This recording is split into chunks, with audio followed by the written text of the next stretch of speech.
10 JDU विधायकों के संपर्क में लालू प्रसाद यादव। सूत्रों के हवाले से खबर मिल रही है।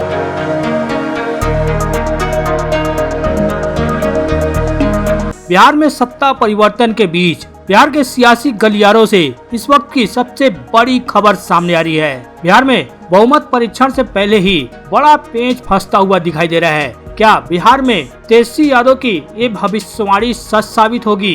क्या विधानसभा में बहुमत साबित नहीं कर सकेंगे सीएम नीतीश कुमार? कांग्रेस के ऑफर और लालू यादव और तेजस्वी यादव की चुप्पी पर कई सवाल उठ रहे हैं, कई अटकलें लगाई जा रही हैं। जिस तरह से नीतीश के खिलाफ मांझी और चिराग ने मोर्चा खोल रखा है, क्या 2020 वाली नौबत फिर झेलेंगे सीएम नीतीश कुमार? जिस तरह से कांग्रेस ने जीतन राम मांझी को मुख्यमंत्री बनाने का ऑफर दे दिया, उससे क्या एक बार फिर बिहार में बड़ा खेला हो सकता है? जी हाँ, बिहार में बदलती सियासत के बीच नीतीश कुमार के कुर्सी प्रेम पर ग्रहण हटने का नाम ही नहीं ले रहा है। हालांकि सीएम के शपथ लेने के बाद नीतीश कुमार ने डैमेज कंट्रोल करते हुए मंत्री पद का विस्तार किया था, पर क्या पता था कि मंत्री पद पाए वही लोग सरकार के डैमेज के कारण बन रहे हैं। जी हाँ, हम राष्ट्रीय अध्यक्ष जीतन राम मांझी और लोजपा के राष्ट्रीय अध्यक्ष चिराग पासवान ने सीएम नीतीश कुमार के विरुद्ध जो मोर्चा खोल दिया है, महागठबंधन के जिस बहुमत के आंकड़े को रोकने के लिए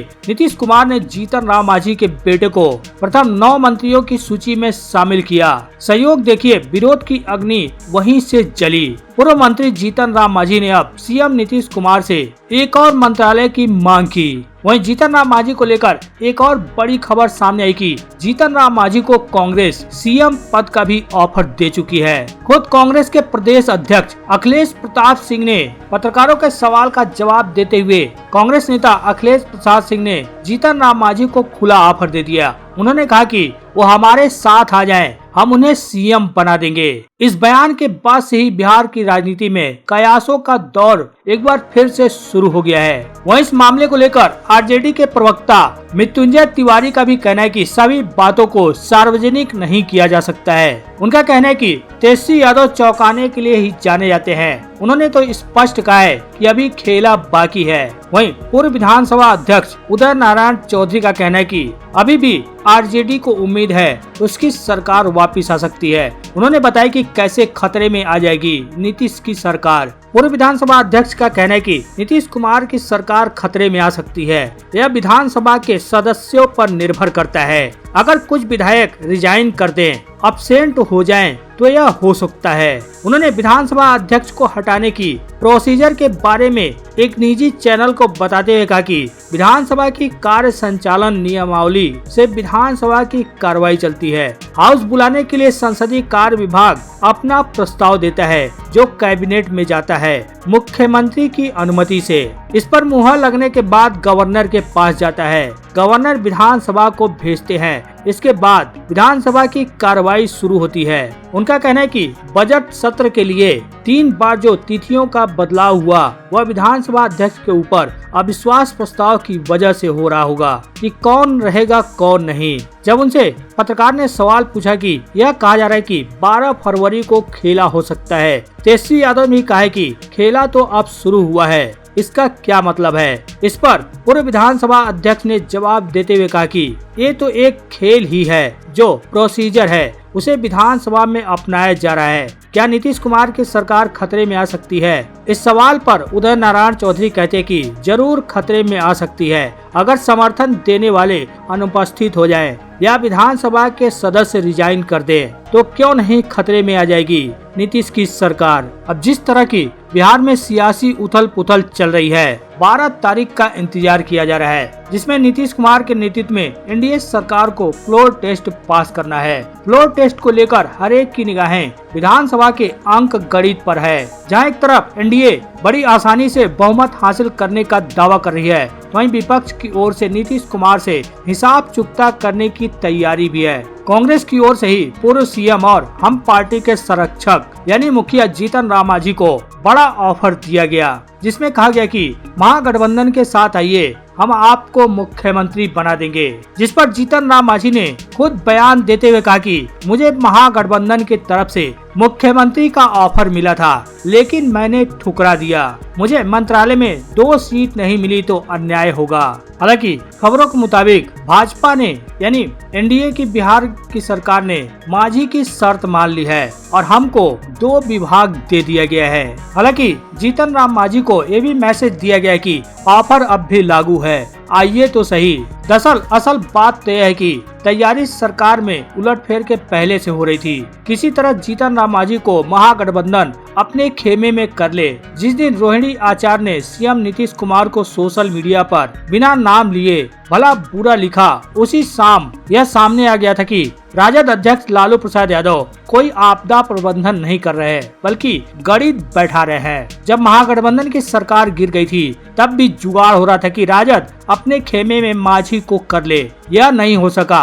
उप मुख्यमंत्री बनाने का भी यानी उनके बेटे को, मांझी के बेटे को उप मुख्यमंत्री बनाने का भी ऑफर दिया गया, तब भी बात नहीं बनी। तो अब कांग्रेस की तरफ से जीतन राम मांझी को मुख्यमंत्री बना देने का ऑफर दिया गया। खुद जीतन राम मांझी ने इस बात को स्वीकार किया कि उन्हें कांग्रेस ने ऑफर दिया है। उनके इस बात को कहते ही कांग्रेस खुलकर मैदान में आ गई है। उसने कहा कि ऑफर अब भी लागू है, आइए तो सही। कांग्रेस का अंदाज इस बार ऐसा दिखाई दे रहा है जैसे साल 2000 की तरह नीतीश कुमार की सरकार 7 दिनों में गिराने की तैयारी कर रही है। बता दे, नई सरकार में जो मंत्रिमंडल का बंटवारा हुआ है उसमें भारतीय जनता पार्टी को 23 मंत्रालय मिले हैं, हमको 2 मंत्रालय मिले हैं, जेडीयू के पास 19 मंत्रालय है और अदर को 1 मंत्रालय दिया गया है, यानी निर्दलीय के पास भी 1 मंत्रालय है। और बिहार विधानसभा की गणित की बात करें तो बता दे, सरकार में अभी बीजेपी के पास 78, जेडीयू के पास 45, हम के पास 4, अदर 1 सीट है। कुल मिलाकर 128 होते हैं। कुल टोटल 243 सीट है और बहुमत के लिए 122 चाहिए। विपक्ष की बात करें तो विपक्ष में आरजेडी के पास 79 सीट है, कांग्रेस के पास 19, लेफ्ट के पास 16, मीम के पास 1, कुल मिलाकर 115 विधायक होते हैं, यानी कि बहुमत से अभी भी 8 सीटों का आंकड़ा कम है। हालांकि कहा जा रहा है कि फ्लोर टेस्ट से पहले बिहार में एक बार फिर बड़ा खेला हो सकता है। इन 5 वजहों से यह चर्चा और भी बढ़ गई है, जैसे कि अविश्वास प्रस्ताव के बाद भी विधानसभा अध्यक्ष ने इस्तीफा नहीं दिया।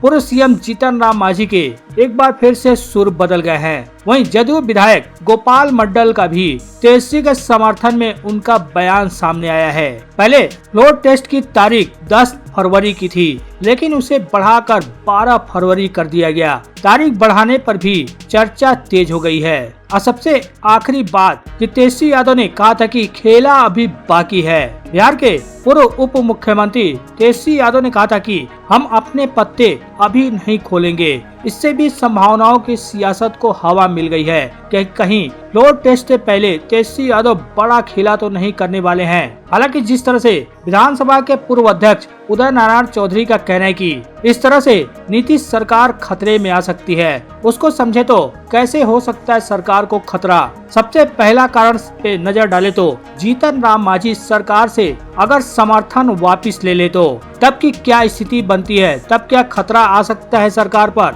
बता दे, भाजपा और जेडीयू को मिलाकर 123 की संख्या होती है और सरकार बनाने के लिए महज 122 की संख्या चाहिए। इस स्थिति में सरकार गिरने की संभावना बिल्कुल भी नहीं है अगर जीतन राम मांझी सरकार से समर्थन वापस भी ले ले तो। दूसरे में नजर डाले तो निर्दलीय विधायक सुमित सिंह सरकार से अलग हो जाए तो तब भी एनडीए के पास 123 की संख्या बचती है।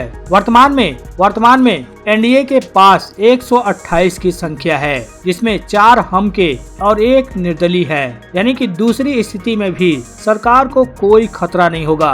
तीसरी स्थिति पर नजर डाले तो जेडीयू के अगर 4 विधायक इस्तीफा दे दे, जिस तरह से सत्ता परिवर्तन के बाद आरजेडी मुखिया लालू प्रसाद यादव का एक बयान खबरों में वायरल हुआ था कि वो चाहते हैं कि विधानसभा में जब फ्लोर टेस्ट हो तो वहां से 12 विधायक जेडीयू के एब्सेंट रहें, जिससे उनकी सरकार यानी एनडीए की सरकार गिर जाएगी। अब एक तीसरा स्थिति है, अगर 4 विधायक जेडीयू के इस्तीफा दे देते हैं तो इस स्थिति में एनडीए के पास महज 119 की संख्या बच जाएगी। और चौथा स्थिति जो है कि जीतन राम मांझी अगर महागठबंधन यानी आरजेडी को समर्थन दे दे तो महागठबंधन के पास 118 की संख्या हो जाएगी, यानी कि सरकार बनाने के लिए जो 119 का यानी 4 विधायकों के इस्तीफा देने के बाद जो 119 का बहुमत बचेगा उससे 2 विधायक 2 की संख्या से महागठबंधन पीछे रहती है। उसमें निर्दलीय विधायक और महागठबंधन के साथ मीम के भी पार्टी के विधायक चले आए तो उस स्थिति में महागठबंधन के पास 120 की संख्या हो जाती है। जेडीयू के 4 विधायकों के इस्तीफा देने की स्थिति में विधानसभा में विधायकों की स्थिति कुल 239 रह जाती है और इससे बहुमत का आंकड़ा 119 बैठता है। अब 5वीं स्थिति जो सामने आ रही है उस स्थिति से महागठबंधन के पास 120 यानी बहुमत का जो 119 का आंकड़ा है वो पार होता हुआ दिखाई दे रहा है, क्योंकि जिस तरह से तेजस्वी यादव ने बयान दिया था कि अभी खेला होना बाकी है, हम अपने पत्ते फ्लोर टेस्ट पर खोलेंगे, और वहीं जिस तरह से जेडीयू के एक विधायक ने तेजस्वी यादव के समर्थन में बयान दिया था। बता दें, बिहार में नई सरकार का गठन होने के तुरंत बाद राजद नेताओं पर ईडी की कार्रवाई शुरू हुई। इस पर सीएम नीतीश कुमार के पार्टी के विधायक गोपाल मंडल ने कहा कि तेजस्वी यादव बेकसूर है। जब जमीन खरीदी गई थी तो वह नाबालिग थे, सारे बच्चों को बिना बात परेशान किया जा रहा है। अब यह बयान राजद विधायकों की तरफ से आता तो इसे लोग नॉर्मल सियासी बयानबाजी समझते, लेकिन जदयू विधायक की तरफ से इस तरह से कैमरे पर खुलेआम इस तरह का बयान देने से यह जाहिर है कि नीतीश की पार्टी में सब कुछ ठीक नहीं चल रहा है। कहीं गोपाल मंडल ने राजद से हाथ तो नहीं मिला लिया है, इस बात की अटकलें भी लगाई जाने लगी हैं। बहरहाल तेजस्वी यादव ने जिस तरह से कहा कि अभी खेला होना बाकी है, अब क्या खेला होना बाकी है यह तो आने वाले समय में ही पता लग पाएगा। लेकिन आपको क्या लगता है, आप अपनी राय कमेंट कर जरूर बताएं।